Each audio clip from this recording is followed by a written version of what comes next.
Hello there. Welcome back.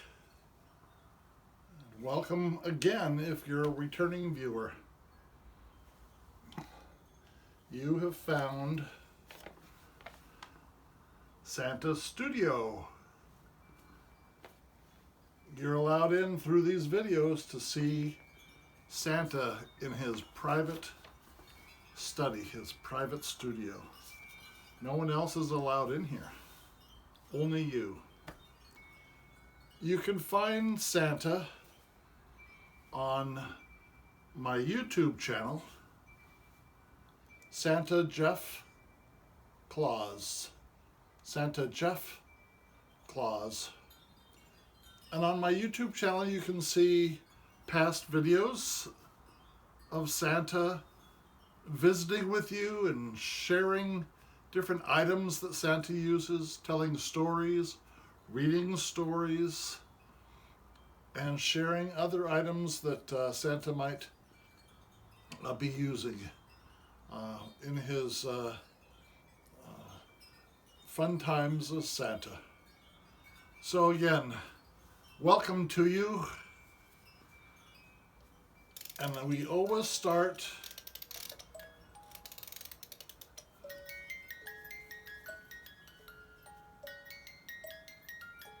here comes Santa Claus.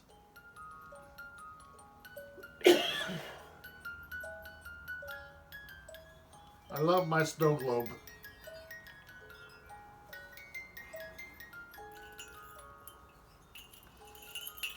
Today, I'm going to share about Santa's bells and his magic keys. We're also going to talk about where Santa's been in the last week or so. It's been a wonderful adventure, and I'll share more with you about that. We'll continue to read chapter 3. I think it's 3. Chapter 3 of the Laura Ingalls Wilder Christmas Stories book. And we'll discuss that. And I think I might share next time with this object right here. Some people wonder, is it true that Santa leaves coal in the stockings of those children who haven't been very nice?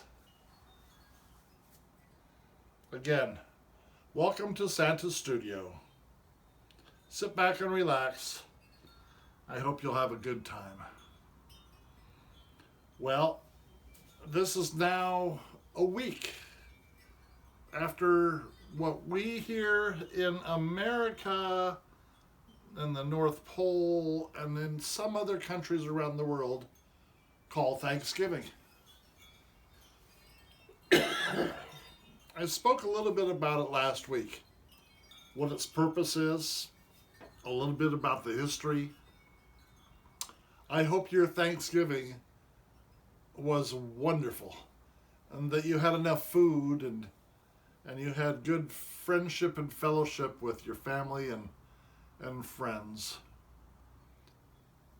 Many people are still kind of shut down because of the pandemic.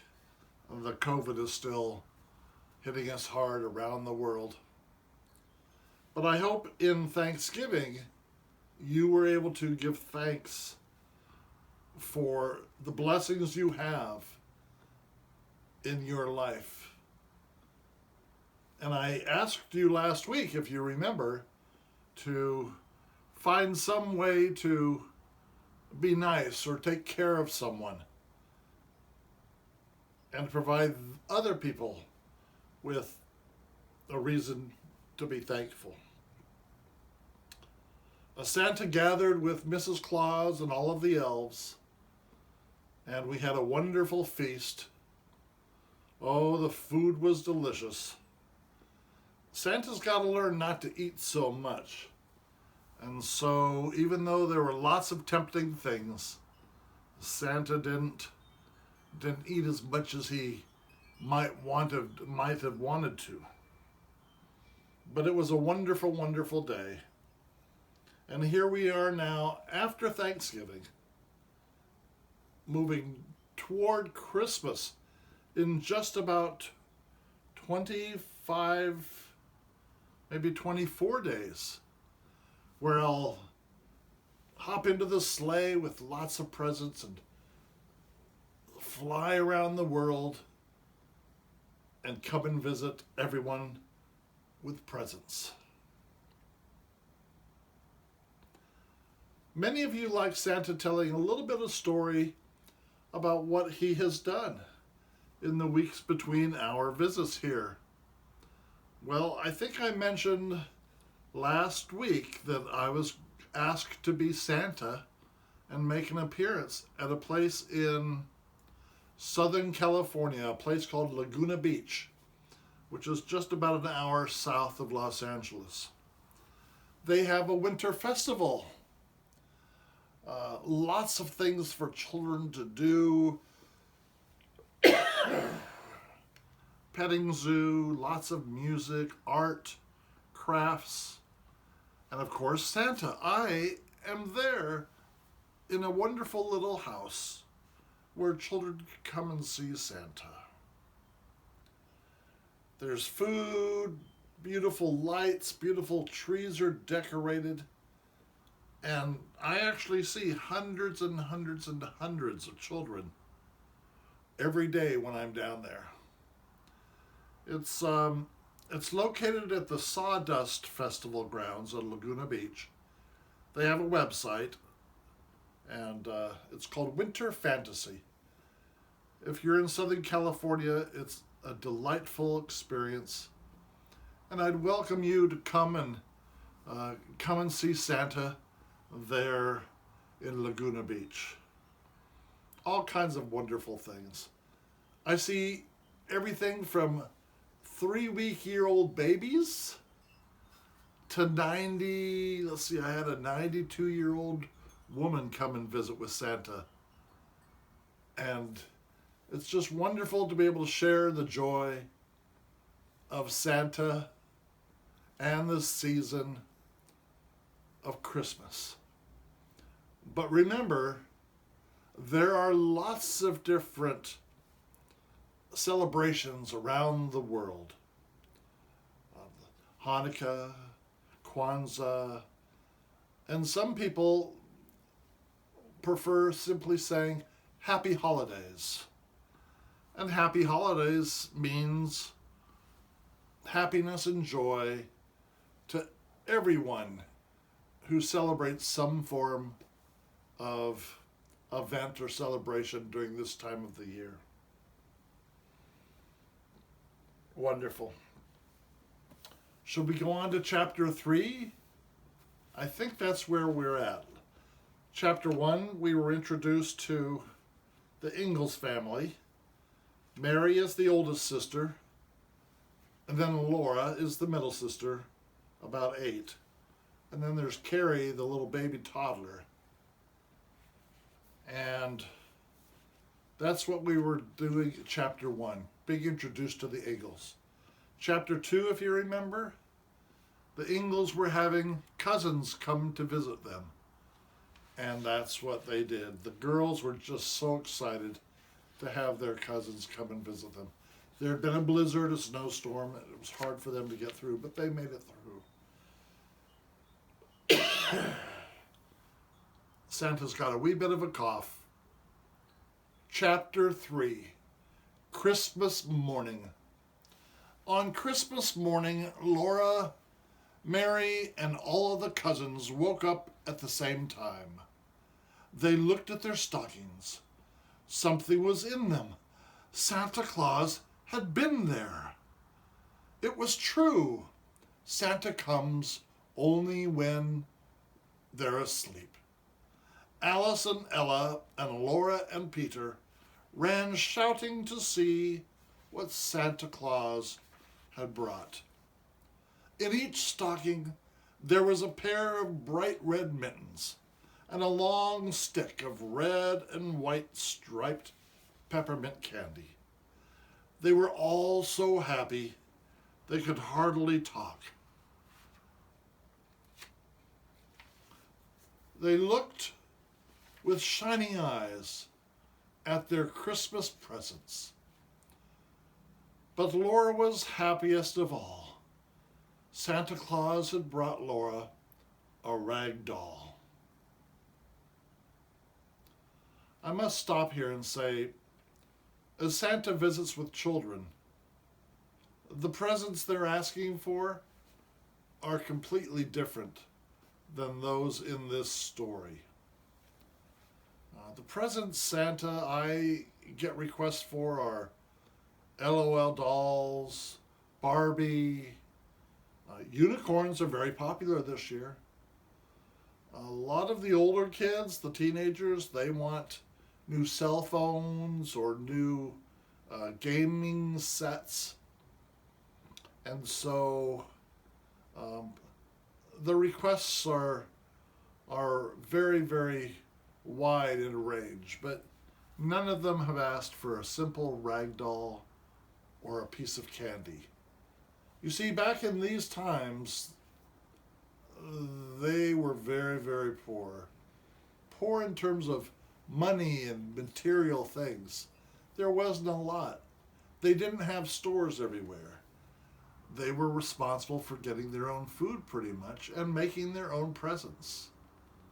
Maybe that's something we should return to.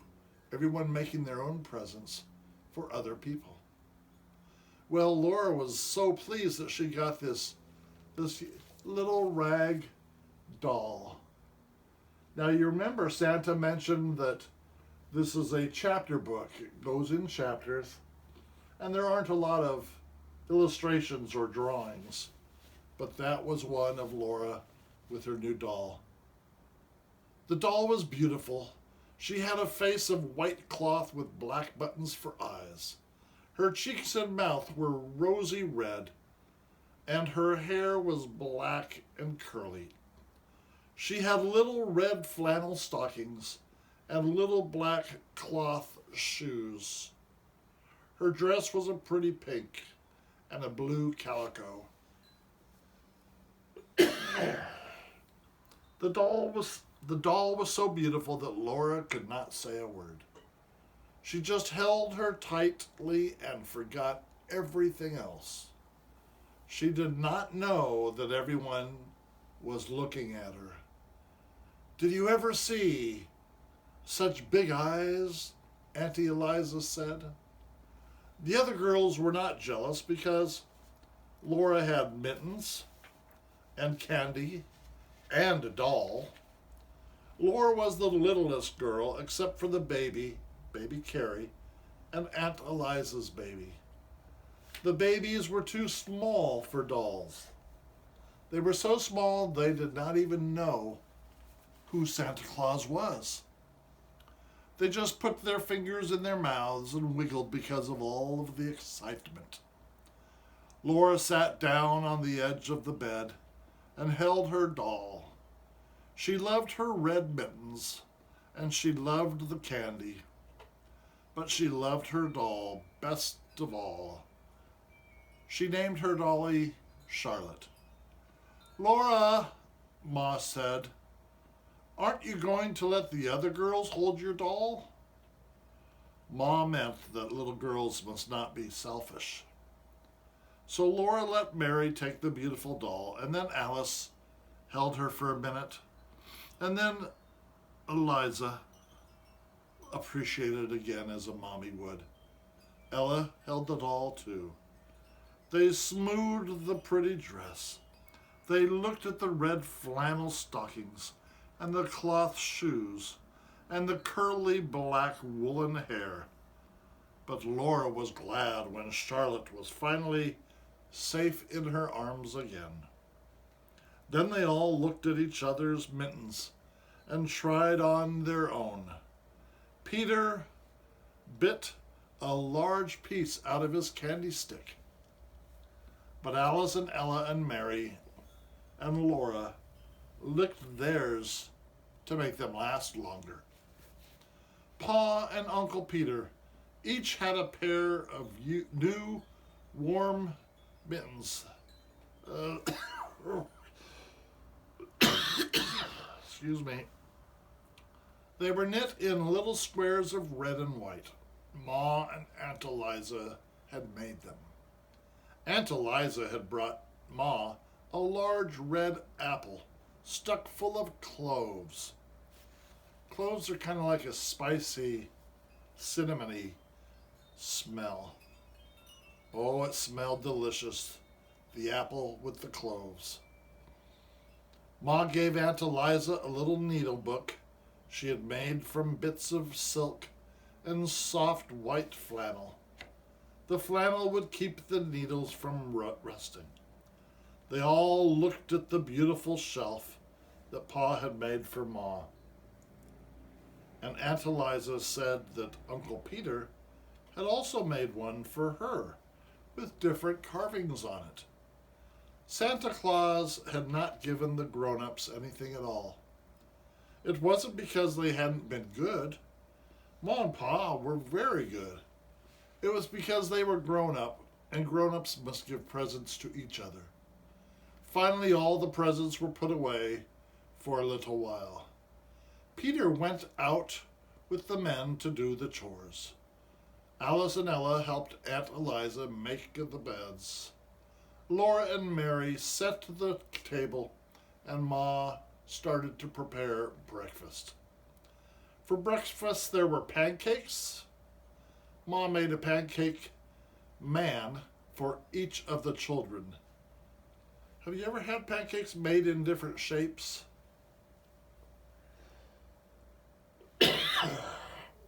Oh, one by one, Ma called them to the stove so they could watch her make their pancake man.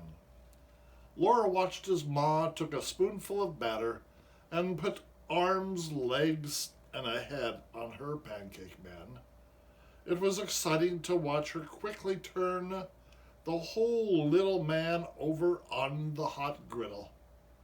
When the little man was done, Ma put it smoking hot on Laura's plate. Peter ate the head off of his man right away, but Alice and Ella and Mary and Laura, they ate theirs slowly, in little bits. First they ate the arms, then the legs, and then the middle, and they saved the head for last. It was too cold to play outside, but there were the new mittens to admire and the candy to lick. They all sat on the floor together and looked at the pictures in the Bible. They sang Christmas songs. They told stories. And then they looked at the picture of all kinds of animals and birds in Pa's big green book. The whole time, Laura kept her baby doll, Charlotte, in her arms. Soon it was time for Christmas dinner. Now they could eat all of the good things Ma had been cooking. Laura and Mary and Peter and Alice and Eliza and Ella had to sit quietly at the table, but they did not need to ask for second helpings. Ma and Aunt Eliza kept their plates full and let them eat as much as they could hold. Christmas comes but once a year, said Aunt Eliza. As soon as they were done eating, Uncle Peter and Pa went to get the sled and the horses ready. Aunt Eliza and Uncle Peter and the cousins couldn't stay any longer. They had a long way to go home through the snow. Ma and Eliza bundled up the cousins. They pulled on heavy woolen stockings over their stockings and shoes. They put on mittens and coats and warm hoods. They wrapped themselves in scarves all the way around their necks. And they put thick woolen shawls over their faces to protect against the icy cold wind.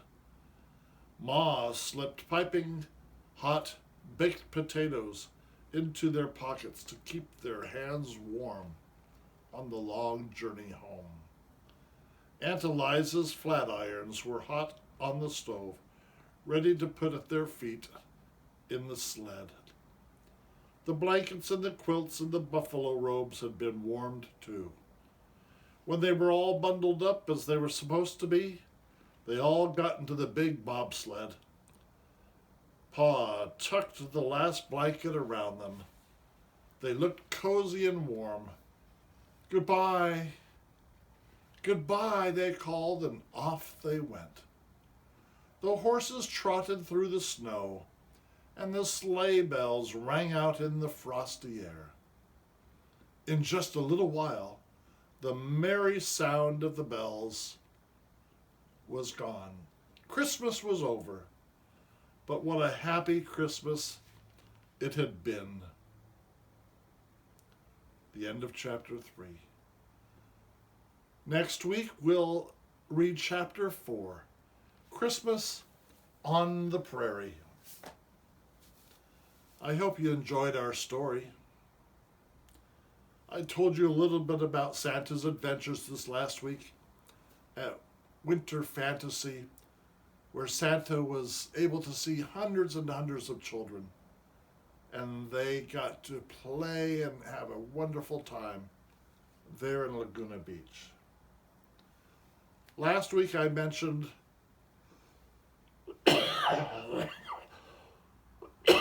excuse me.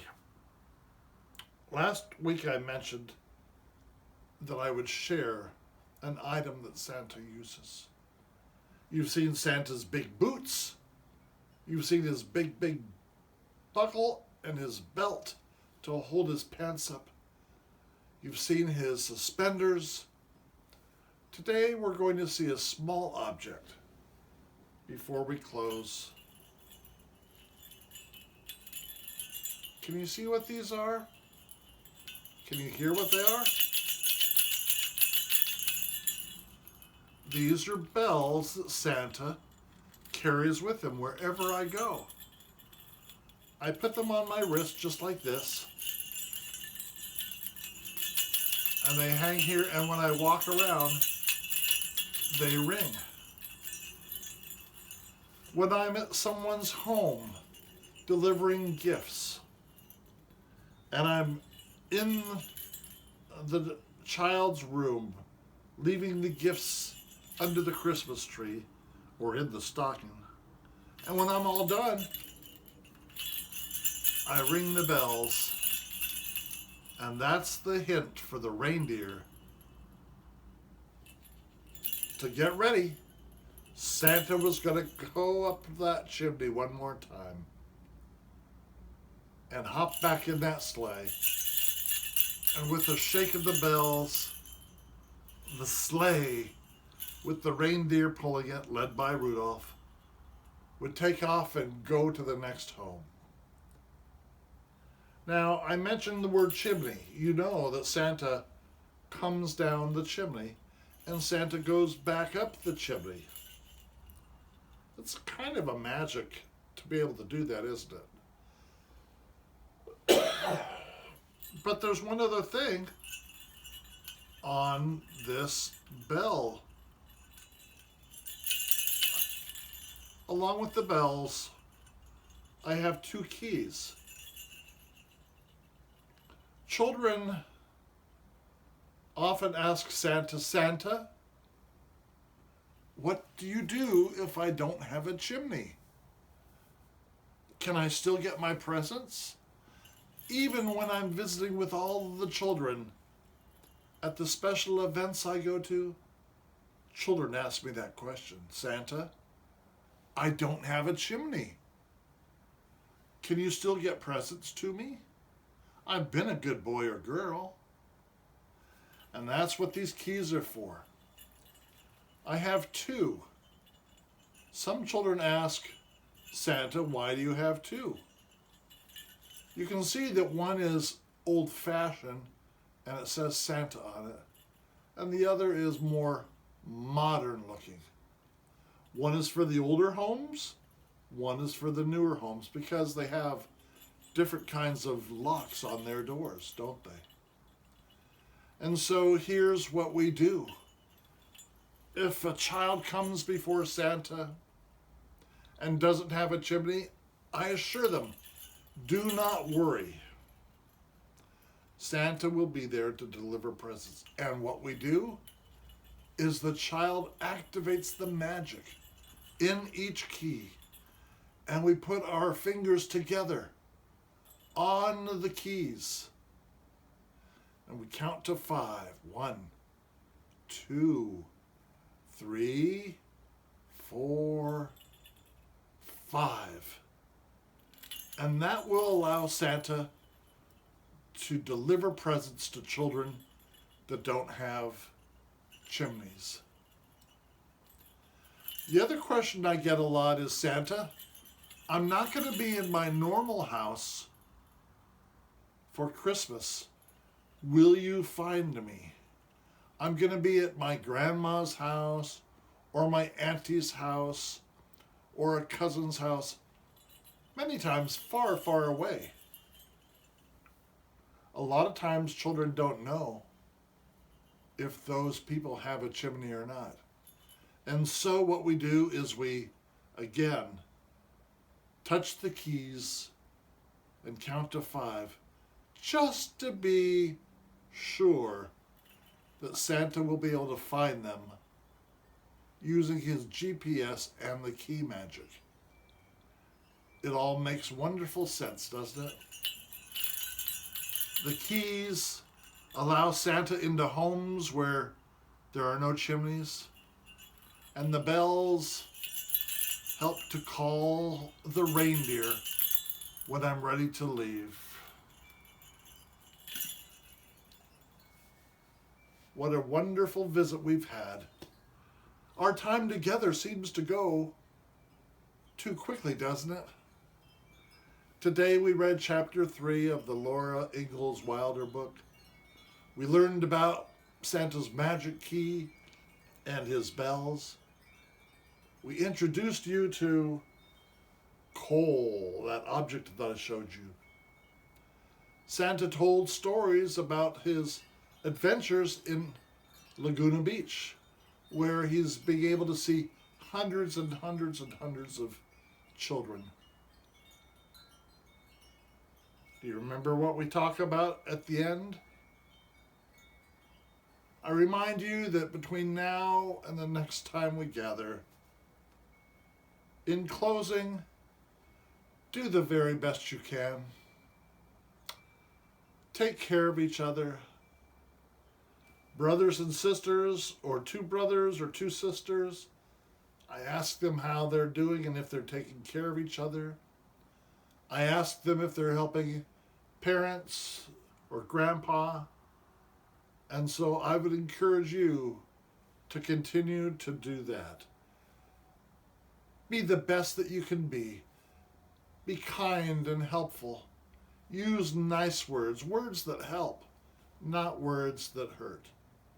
As you get busy during this holiday season, again, do the best you can.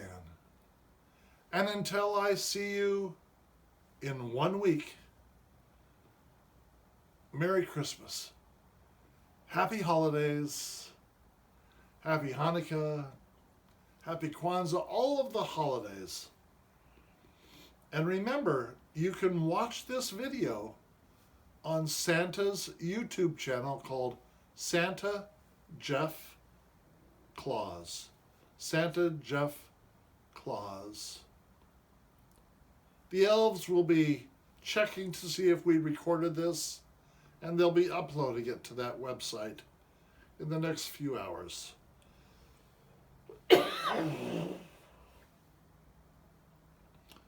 Santa also has a Facebook and an Instagram called I Believe in Santa, ho, ho, ho. I believe in Santa, ho, ho, ho. Where you can see this video. Until next week, have a wonderful time in these next 7 days. Blessings to you.